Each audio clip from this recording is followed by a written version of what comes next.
if y'all have ever seen Sleepaway Camp, the girl there, her death is fucking out of this world. She gets her fucking arm ripped off, shoved up her pussy so far, her motherfucking phone comes out of her mouth. Damn! Let me tell you how it's about to go. Let me show you the towel you're about to throw. This is hip-hop, try to run in our house, we'll knock your ass straight out the door. I'm the enemy's epitome, the fantasy, my tendency to mentally give your career the death penalty. I instantly advise you to match. Hey guys, welcome back to the channel, Lostlegendstv. We are Ready to MC, and I'm Ray. And I'm James. Today we are moving forward to the next matchup of the hard bracket. This will be the final seed to move into the Sweet 16 of the horror brackets. It's either going to be The Legend of Candyman. And I don't mean like that's the name of the franchise, just Candyman. Or The Legend of fucking Hatchet, Victor Crowley. I was hoping you were just going to say Hatchet because I was going to cut you off and like, so we're going to talk about Kathy Bates today. No, but Kane Hodder, man. Kane Basically, fucking Hodder. it's Kane Hodder versus Tony Todd. Yeah. Which is ironic. That's dope as shit. So let's get into it. First round, plots, sequels, freshness. If we're talking about Candyman, the original, it's based off of the Forbidden by Clive Barker, 1985, and it's kind of like the Bloody Mary story. You know what I mean? Where you look Bloody Mary. You look into the mirror, you say his name 5 times, and he appears, and people don't believe it. That sucks for them because motherfucker's real. He comes at your ass. The second one, it follows like it's a little more in depth because there's a school teacher kind of finds out about Candyman from her history, her past, like her family's past, and then her kids are talking about it, so she doesn't really believe it. She finds out one of them is like obsessed with the Candyman, and then she's like, "Well, I'm gonna just prove this is wrong," and then she says his name in the mirror. Man comes and she immediately realizes who he is. And it's because her family fucked over Candyman. That was not a good idea. It was not. You get to the third one, and the daughter of that school teacher, she is trying to do like her mother did and just push that to the side. Like, I don't need that in my life. But her partner, Miguel, is using Candyman when he was alive, like portraits and stuff, and selling it. And shit goes sideways. Candyman comes and wrecks her shit. Makes life hell for her. And also, that's where 2 and 3 picked up in kills. Let Ray tell you about Hatchet, because I'm assuming some of y'all have never heard of Hatchet. But it's got Kane fucking Hodder. If you don't know who Kane Hodder is, get the fuck off our channel. Put in edit, like put the pictures of us with Kane Hodder. So, Hatchet, again, played by Kane Hodder. The story is this group of college students are on their way to Mardi Gras. I'm not a Krusty Krab. Hey, Krusty Krab, your penis is showing. Fuck me, SpongeBob! Oh, yeah! They're sickening. I hate people. I have got to get my dick sucked. We get to Mardi Gras. This one dude's not really feeling it. His friends, he's drinking, having a good time. This other dude's like, nah, man, I want to go fucking do something fun. Mm-hmm. So they rent out this tour boat that goes to the swamp. And on that boat is this girl called Mary Beth. Mary Beth is using that tour boat to get to the swamp because the swamp is off limits. Mm-hmm. But it goes close there. So it turns out, as the events unfold, Victor Crowley comes back and starts killing them. And Mary Beth used that tour boat as a means of getting to the swamp because her dad and her brother, which died in the opening scene of the movie, they was killed by Victor Crowley, and she went there basically to exact revenge on Hatchet. And fun fact, Robert Englund played Mary Beth's dad. Mm-hmm. So Hatchet 2, and Hatchet 3, it's a lot to take in because all this happens within 2 nights. So Hatchet 2, Mary Beth escapes and she goes back to try to finish off Victor Crowley. You have some more characters. There's this reoccurring Asian character that he dies in every film, but he comes back. Like this one, he's the dude's twin brother, and they make a joke about it in the third and the fourth one. So Hatchet 3, Mary Beth joins forces with a policeman and his wife to put an end to the murderous Victor Crowley. This is where you get into... This one has a face-off between Kane Hodder and Derek Mears. What makes that fucking awesome is Kane Hodder played Jason in 7, 8, 9, and 10. Derek Mears played Jason in the remake. So this is... And you'll catch a theme here. Hatchet 4... And Hatchet is killed through every movie, but in Hatchet 4, it's more of a modern take on it because the young kids are in this plane, the plane crashes, and they jokingly play like this audio from their fucking cell phones, and it resurrects Victor Crowley. The story's kind of lazy, yeah, but the kills in this movie are phenomenal. So you have Brian Quinn from The Practical Jokers. He makes a cameo in this film. Isn't much substance to the plot of this movie besides just having Victor Crowley back again, which is probably my least favorite out of it. But you also have the girl from Sleepaway Camp, and her death is fucking brutal, and we'll get there. So that's... Also, they had Tony Todd in one of the films. Gets killed by Kane Hodder. And the underlying story is Kane Hodder plays two characters in here. He plays Victor Crowley and the dad. Dad accidentally chopped his son's face because their home was set on fire by these asshole kids who were bullying Victor Crowley. In this franchise, Victor Crowley is not a physical being. He's a poltergeist who every night has to relive his fucking death. And if you come to his territory, he kills you. And he's looking for his dad, Kane Hodder, every night, but he's not there. He's dead. So that's where we are in the Hatchet franchise. He died of a broken heart. He died of a broken heart. Legit. Which is so fucking sad to see Kane Hodder death like that. Alright, so now if we're going to talk about... What? You're just like, yeah. Jump into it.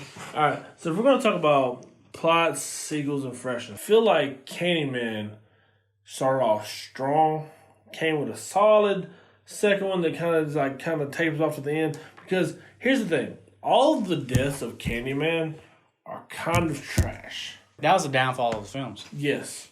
Like, there's one where he gets killed by, like, ripping a fucking painting. One's a fucking broken mirror. Broken mirror. At least fucking Hatchet died by a fucking jet engine, you know? Yeah. Being fucking blended. And I'm not even talking about just, like, kills. It's just, like, that kind of takes that away from me. So if I had to pick one that I would want to watch because, like, it kept it up or whatever, on 3... 1, 2, 3, Hatchet. And I also picked Hatchet because one thing I didn't really discuss is they build upon the story throughout the films of Hatchet and his dad, and they even go back to the first backstory of him growing up as a child vaguely, and it was fun to see the subplot of Kane Hodder and why Victor Crowley. You know, like in the first film, he was just this vicious killer. But now you're starting to almost sympathize with him. Second thing we're going to do is box office. Who brought in the dough? Who got the most money? So the lowest in the franchise for Hatchet is the second one. It only made about $156,000. The third one, we couldn't find information on, so it broke even. However, the fourth one came in at a strong $7 million, which is very strong for this franchise because they only had a budget of like $800,000. The first one had a little over $1 million. So you average all that out, you get a gross of $4.9 million. The biggest deficit for it, though, was the first one lost money. We get to Candyman, the third one, like I said, broke even. I couldn't find enough information, but like that's about even. And then the first film made about $25.8 million. And then both the first and second film had about the same budget. So if you average it all out, it comes to $22.7 million. So Candyman takes the box office. Candyman takes it. Although both of these numbers are really low for a horror franchise. Yeah, low. I mean, we've had some that went up to $1 billion already. And here we are not even breaking 25, you know? All right. But nonetheless, next is critical response and audience scores. So let's get into it. We're talking about Candyman. The lowest critical score they got was 3 at 3.8 out of 10. The highest they got was the first one, which is a 6.49 out of 10, which is pretty high actually for most of these. You average it all out, 4.88 out of 10, a little under average. Then we get to Hatchet. The lowest one in Hatchet is the third one with a 4.5 out of 10.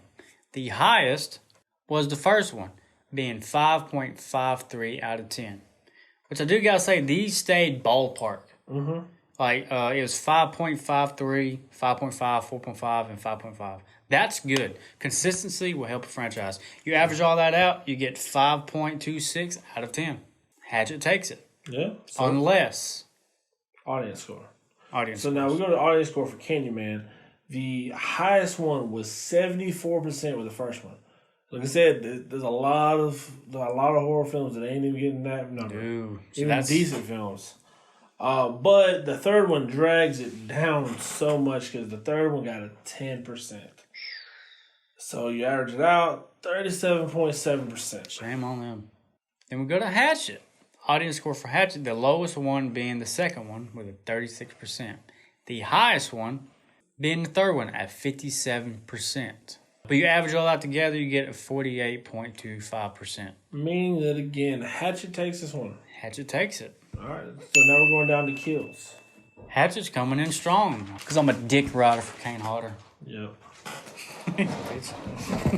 Now we're doing kills. We're going to start off with Candyman. I picked two.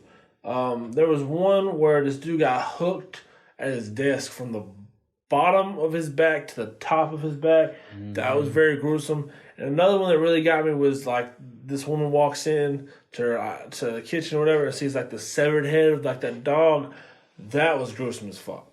I picked, there's this off-screen death kind of, but you get the visual of it. This bitch is gutted from her vagina all the way up to her motherfucking neck. Mm-hmm. Yeah, I mean, she's split open. It's fucking brutal. It's fucking brutal. I had to pick that one. Mm-hmm. Then we get to the second one. There was one dude who died from bees and was thrown into a fucking wall. Mm-hmm. And then you got the last one, which I picked was my favorite, was he hooks the dude from the back through the stomach and then tosses him out a window and he lands on a desk in a police station. Like they were already in a police station. And the dude was like making fun of another guy because like Candyman, I think it was like a freaking criminal or whatever. And Candyman gusts his motherfucker and throws his ass down there to the rest of the people. Like that was on a second story and he fell down the fucking ground level. It was brutal. It was. And three, I picked three more. Another one was I hooked through the stomach and the girl kind of like, but this one was like from over the front because a lot of his kills were like through the back. Yeah, he did this motherfucker from the front. Like slashed her stomach, let her bleed out. That was kind of gruesome. There was this prick of a cop who's just giving the main character just shit for believing in Candyman. Candyman shoves his fucking fist through his head, like hooking everything. That was. And then there was another dude named Billy who got kind of like hooked through the mouth and then just slashed to death with that hook. Now we get on to Hatchet. Hatchet has some almost overkill kills. Yes. Nonetheless, it has some good kills. Honorable mention for the first one, Robert Englund's death. He was basically dismembered. Yeah. One of my favorite ones from the original Hatchet is he grabs this bitch's jaw. Already there. And rips her motherfucking face in half. Like from here dangling. down. And then her tongue is just like dangling and shit. That's fucking insane. Another one is he grabs his motherfucker's head, twists it all the way around to his original position, Exorcist style. Mm-hmm. And then it starts to fucking dangle there. Mm. If you want blood, this is the franchise for you. Yeah. Hatchet 2, this man gets decapitated, but right after being strangled by his own fucking intestines. Yeah. An honorable mention I want to do is this guy's fucking this girl doggy style, right? About that speed. I knew you were going to do that one. It's my sense of humor, man. I know. Shut up my alley. Okay, so Victor Crowley comes up, decapitates the motherfucker, and it kicks his fucking overdrive. And she like even has a reaction like, oh. She gets a hatchet to the pussy and then to the head. It's overkill. Because he ain't talking about it, I'm gonna talk about two more. He curb stomped this motherfucker's head on a table. And whenever I think about that, I automatically think of like your teeth been broken in, that down from that. No, this motherfucker's head got cut in half from that shit. Fucking sledge. Awful. And then, of course, Tony Todd's death. Tony Todd literally got ripped in half, and then Victor pulled the man's like insides away from his skin And like he was and held it up. Like he was barely alive without any fucking skin, dude. Yeah. Oh my god. All right.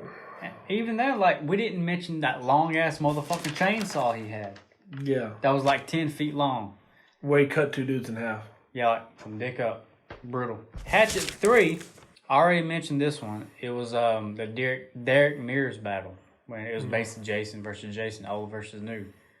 Takes his fucking fist and digs it inside his fucking torso. Pulls out his fucking spine and his skull attached. Predator style.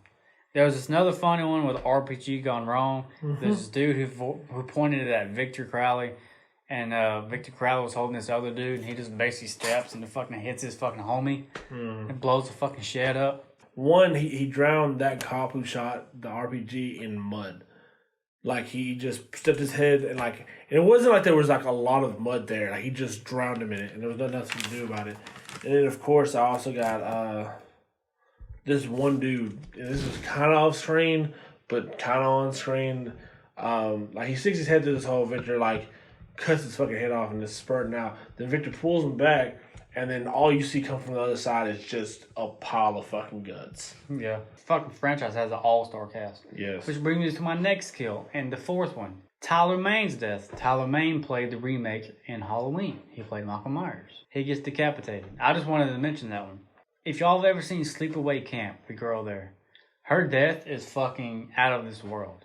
She gets her fucking arm ripped off, shoved up her pussy so far, her motherfucking phone comes out of her mouth. Hand and all, still holding the phone. That's out of the ballpark, dude. And at the end, Victor, like, this girl throws a fucking hatchet at him. Awfully. He falls at his feet. And while he's going to pick it up, this one dude runs and just knocks Victor back towards the plane engine. And he's, like, holding on. And the other guy just, like, sacrifices himself, dives through Victor, through the engine, and kills them both. Yeah. Which is pretty dope. Heroically. So, the question is... Which franchise had the better kills? I think it's a clear winner. Right? It's Candyman. Yeah, Candyman.